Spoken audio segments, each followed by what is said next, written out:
Bismillahirrahmanirrahim. Assalamualaikum warahmatullahi wabarakatuh. Innal hamdalillah wassalatu wassalamu ala Rasulillah sayyidina wa maulana Muhammad ibn Abdullah wa ala alihi wa sahbihi wa mawalah, amma ba'du. Hadirin hadirat jamaah salat zuhur Masjid Jami Al-Ihsan yang dirahmati Allah. Kembali kita manfaatkan waktu sejenak setelah salat zuhur untuk sama-sama mengkaji kitab Nasaihul Ibad, nasihat-nasihat untuk para hamba, karangan Imam Nawawi Al-Bantani Al-Jawi. Pada kesempatan siang hari ini kita akan membahas makalah ataupun bahasan yang bersumber dari perkataan Rasulullah Sallallahu Alaihi Wasallam. Rasulullah Sallallahu Alaihi Wasallam bersabda, "Sayati zamanun ala ummati." Ini hadis tentang masa depan, di mana sepertinya sudah banyak terjadi. Sayati zamanun ala ummati, akan datang satu masa terhadap umatku, kata Rasulullah, yuhibbuna khamsan wa yansawna khamsan. Mereka umatku, kata Rasul, teramat sangat mencintai 5 hal, namun melupakan 5 hal yang lainnya. Segala sesuatu yang terlalu memang tidak baik. Nah, Rasul mengatakan bahwa akan ada satu masa di mana umatku melakukan atau mencintai 5 hal dan mereka melupakan 5 hal yang lainnya. Apa kelima hal tersebut? Yang pertama, yuhibbunad dunya wa yansawnal akhirah. Mereka umatku, kata Rasul, teramat sangat cinta kepada dunia namun melupakan akhirat. Padahal kita paham bahwa dunia sesuai dengan arti dari kata dunia, dana dunia, itu artinya sebentar, ya. Jadi kehidupan kita di dunia ini hanya sementara, tidak kekal abadi. Mungkin kalau orang Indonesia 70, 80 tahun. Yang kekal kehidupan kita sejati selama-lamanya adalah di akhirat. Namun banyak orang justru menggadaikan kehidupannya yang abadi di akhirat untuk kesenangan sementara di dunia ini. Mereka mengejar dunia, lupa akan akhirat. Mencari rezeki, lupa akan ibadah. Padahal Rasul juga mengatakan ad-dunya mazra'atul akhirah. Dunia itu tempat menanam dan akhirat adalah tempat memanen. Jadi di dunia ini tugas kita hanyalah menanam yang mana nantinya akan kita tuai, kita panen kelak di akhirat. Dalam hadis yang lain, Rasul juga menjelaskan bahwa dunia ini abiru sabil. Jadi ketika kita hidup di dunia ini cuma numpang lewat saja. Ya, bukan terminal akhir.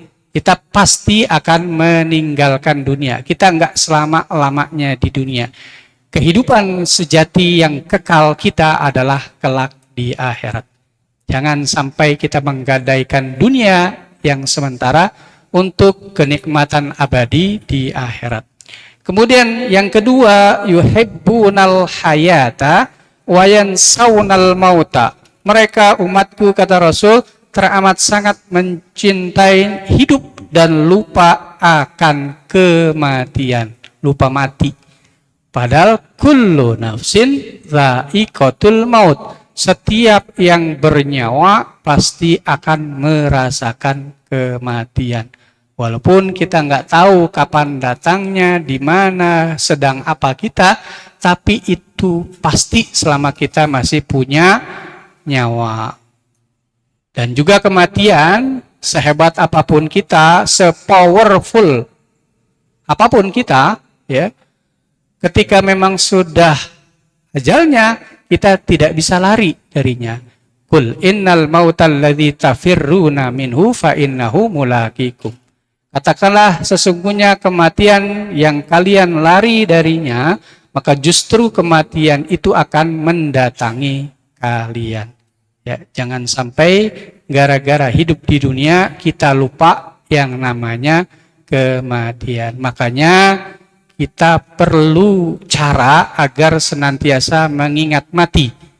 Nah, di dalam sebuah kitab ya, At-Tadhkirah namanya, salah satu cara agar kita selalu mengingat kematian adalah rajin menghadiri majelis ilmu pengajian ya seperti ini.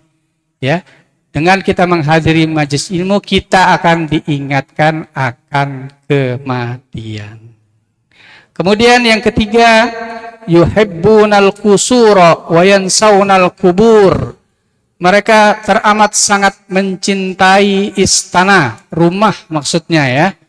Ya, dihiasi rumah yang tadinya belum luas ditambah luasnya, yang tadinya kurang tinggi ditambah ketinggiannya, sampai mungkin kalau ke bawah ditambah basementnya gitu kan, pernak-pernik, kolam renang dan lain sebagainya, dihiasi rumahnya agar semakin indah.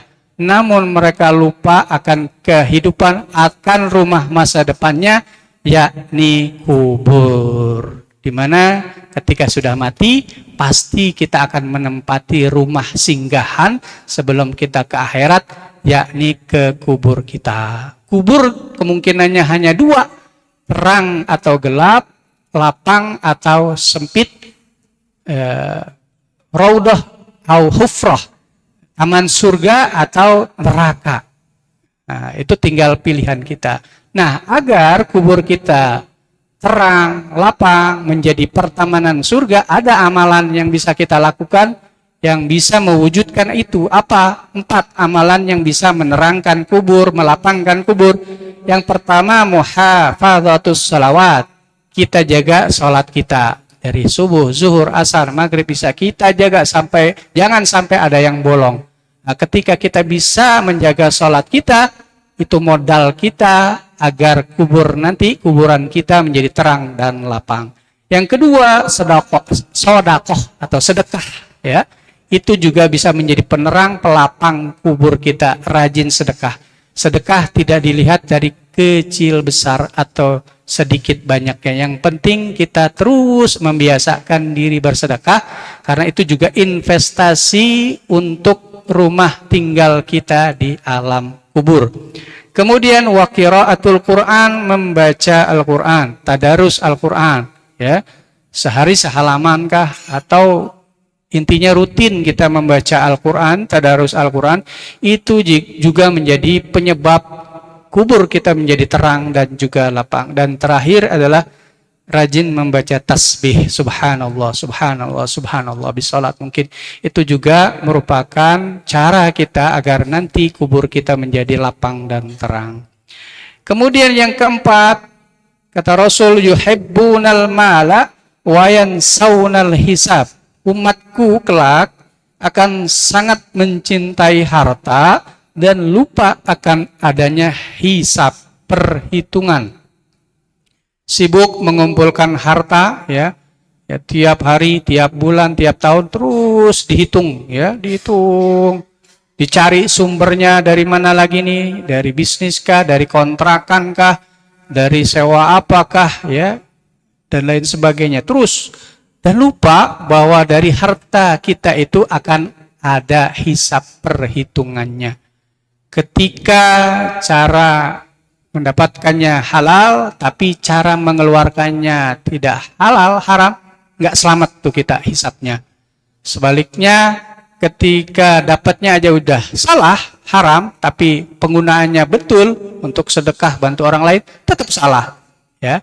Dan yang benar, yang selamat adalah caranya halal, mendapatkannya, penggunaannya juga halal. Itu mengenai harta. Dan untuk harta ini ada satu kaidah di mana halaluhu hisabun wa haramuhu iqabun. Jadi harta kita yang halalnya saja akan diperiksa. Ya, yang halal-halal cara mendapatkan, cara ngeluarinnya semua diperiksa, yang kecil, yang besar, semua akan diperiksa. Makanya orang yang hartanya banyak masuk surganya agak belakangan. Karena apa? Harus banyak yang diperiksa. Wa haramuhu iqabun, sementara yang haramnya ada siksa di dalamnya. Yang halal untuk harta ya, hal harta ini yang halal ada perhitungan, yang haram ada siksa di dalamnya. Kemudian yang kelima, yuhibbunal khalqa wa yansawnal khaliq. Mereka umatku kelak teramat sangat mencintai makhluk dan lupa kepada Khalik Sang Maha Pencipta. Ini fenomena ini udah banyak. Mereka terlalu cinta kepada ya mungkin keluarga, anak, istri atau hewan peliharaannya, ya. Sehingga sampai-sampai diperlakukan melebihi orang gitu ya. Ini fenomena ini sudah banyak. Teramat sangat mencintai makhluk, tapi Sang Pencipta yaitu Allah Subhanahu wa Ta'ala dilupakan. Inilah jamaah sekalian 5 prediksi Rasulullah Shallallahu Alaihi Wasallam yang terjadi pada umatnya, dan kayaknya sudah banyak terjadi di tengah-tengah kita. Semoga kita bisa terhindar dari kelima hal tersebut. Wallahul muwaffiq ila aqwamit thoriq. Wassalamualaikum warahmatullahi wabarakatuh.